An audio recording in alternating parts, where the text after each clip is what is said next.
this way. Now, my voice, take your hand and put it on your Adam's apple, your larynx, and go,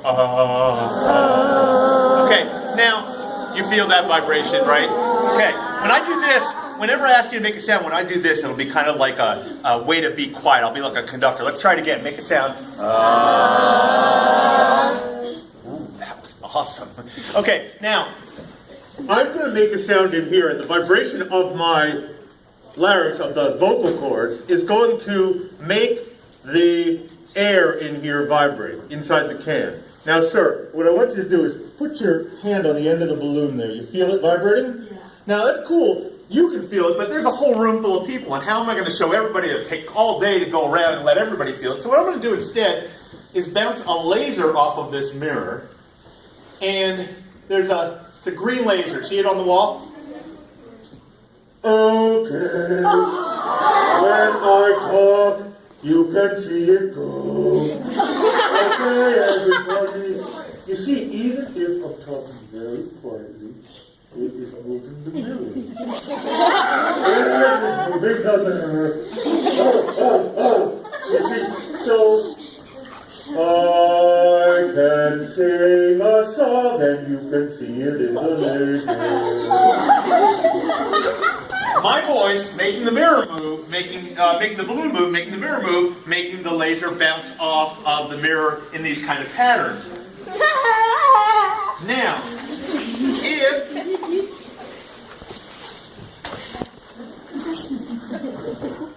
if you want to make sound, you have to make vibration. Vibration is a movement back and forth. So if you want to make sound, you got to make a vibration. There are many things that make vibrations. This makes a vibration. Okay, I cut a point onto that straw and blew through it, and it acts like a reed, just like a bassoon, if you've ever learned about a bassoon or a clarinet. Okay, now, I can make a vibration here, blowing over these bottles. What's interesting about the bottles, though, is that if I add some water to one of them,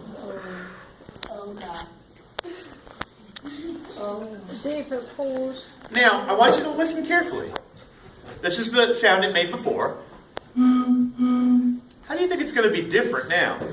Lower. What do you think? Some higher. Higher? Some people are saying lower, some people are saying higher. I say higher. It's higher. Now, why would the sound be higher? Well, let's think about it for a second.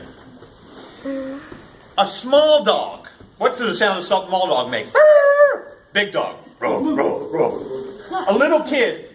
Oh, Mr. Johnson, can I come on your yard? No, you stay off of my yard. Big guy, right?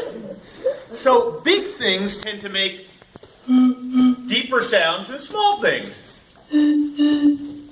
Now, that's interesting because that suggests that I could change the pitch of this by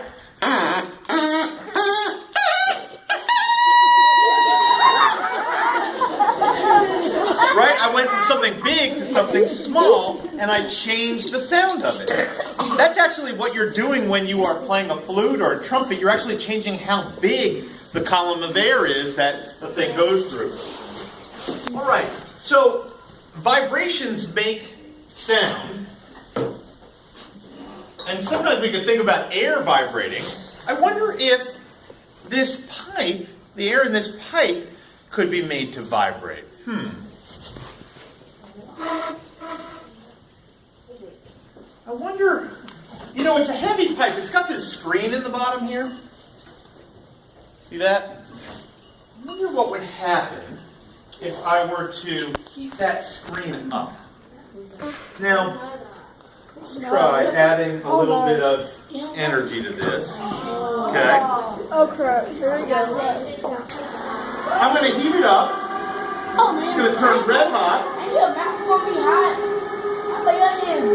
No, it's not going to get up to where my hand is. It's just getting warm there. But the bottom is red hot in there.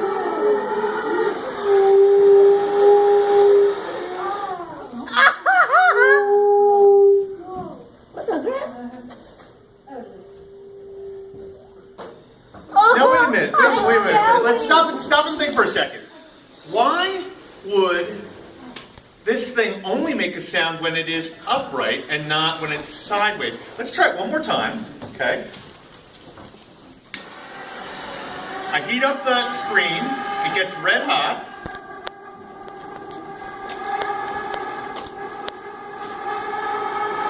It makes a sound. Sound goes off. Wait a minute. That time it didn't go again. Because Okay, now did anybody notice a difference between the first time I heated it up and did it several times, ooh, bump, and the second time? you did it longer the first time. I did it longer the first time. That's a pretty wise observation right there. I'm going to try it longer then. Maybe how hot I get it is important. So I'm going to go ahead and get this thing heated up. In fact, I had my torch even higher than... Get it all really hot. This should make, if she's right, this should make a good long and loud sound, right?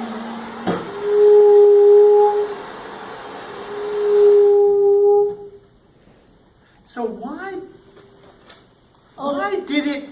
did it make the sound only when it was upright? Yes.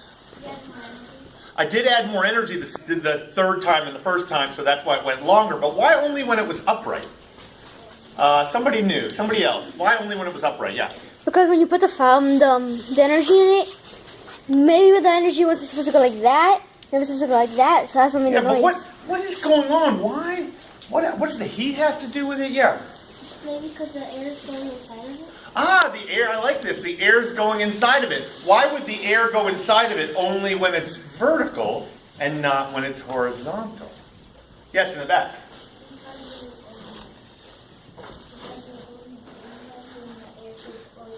The air could flow straight through it. Excellent, excellent. Now, why would the air flow straight through it only when I heat it up, but not right now? Why isn't it doing it now? Why isn't it doing it now? Somebody new. What do you know about hot air? What do you know about hot air? Yeah.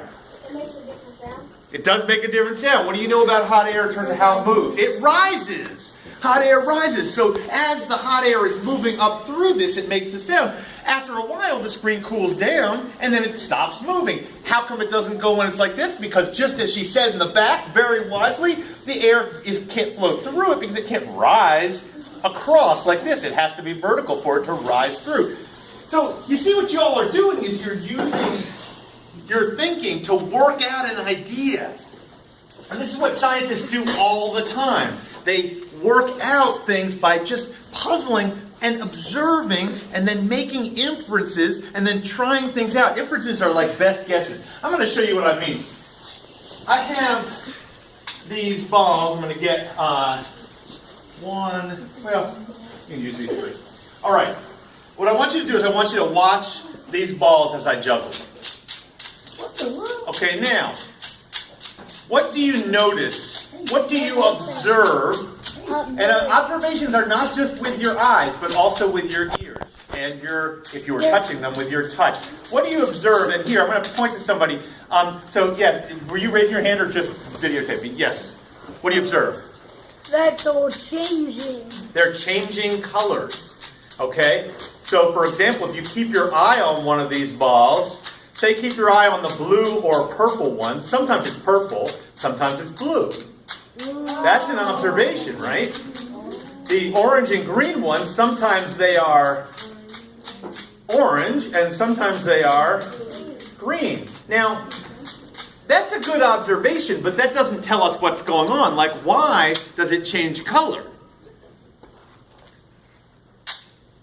What do you think? Why do you think it changes color? It's opening up and then closing. And you're hearing that. You're observing with the sound in addition to seeing it open up. Now, you're right. It is opening up and closing. I'll just show you. This ball flips around like this, right?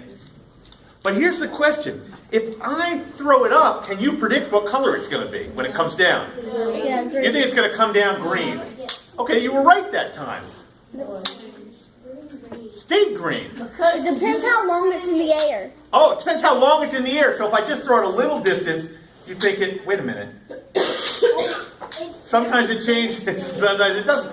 I'm not, here's the thing. I don't know exactly what makes this thing change sometimes and not others. It has probably something to do with whether it spins, how high it is, how the air catches it. I'm not sure. You all need to come to college here. Maybe we will have figured it out by the time you get here. But seriously, every time I throw this, I'm wondering, is it going to change or not? I've tried so many times in my office. I keep trying. And I never get it so I can make it change every time. I want to be able to do it. You come help me figure this out in 7 years and we'll go on the road together. And then when I juggle it, I'll be sure that they're changing colors every time. Science is all about trying to find out things that you don't know. And there are things around you all the time. You might say, oh, well, you have to be a scientist to do scientific experiments. That's not true. Every time you cook a meal. I was cooking an egg the other day. I'm cooking an egg, and I'm like, whoa, check it out. It's kind of getting brown on this one side, but this other side isn't. It's kind of liquidy. I wonder what's different about these two sides. I'm doing science in my kitchen, in my bathrobe, right? That's what happens once you start thinking that way. Now, we're going to do a little bit of science together right now and work out something that is quite mysterious. I need 2 volunteers, okay? And let's see. Yes, ma'am, in the back. You helped me before. Yep, you had such a good answer. And yes, ma'am, you come on up. Yep, in the black. Come on up. And I need to get you to sit. What's your name? Nyla? Nyla, and you are? Haley. Haley? Okay. Haley, can you sit right? Well, let me back up just a little. Okay, I'm trying to get you under that light. And you're going to need to come back just a bit. Now, I know this looks weird. So, Nyla, you are going to hold on to this hairdryer, and you're going to point it right up at that light. Okay, let me. Okay. And okay, you're going to point that right up at that light, just the end of it like that. Okay, and I'm going to get this. Let me get charged up a little bit. All right. I want you to look here for a second. That's soy sauce? It's soy sauce and mustard. Okay? It's not ew. It's like those packets you get at a Chinese restaurant.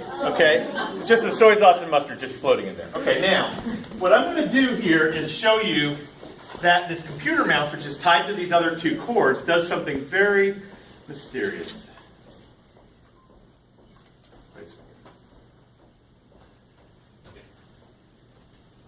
Okay, that should work. Oh, there we go. Look at that. Oh, why isn't it moving the mustard? Ah, that's a really good question. Okay, that's a really good question. Why is it not moving the mustard? So let's try a couple things to figure some stuff out. First of all, will you take Nala? Will you take your left hand and cover the end of the other end, the top end, yeah. Okay. Now uncover it. That is Oh, so cool. that's interesting. Go ahead and cover it again. Okay. Uncover it. Okay. Now, will you go ahead and turn that switch? Keep pointing there. Turn the switch to the other setting. Now set it back the other way. Oh, that's pretty interesting, right? Okay, now, what might be going on here? What might be going on?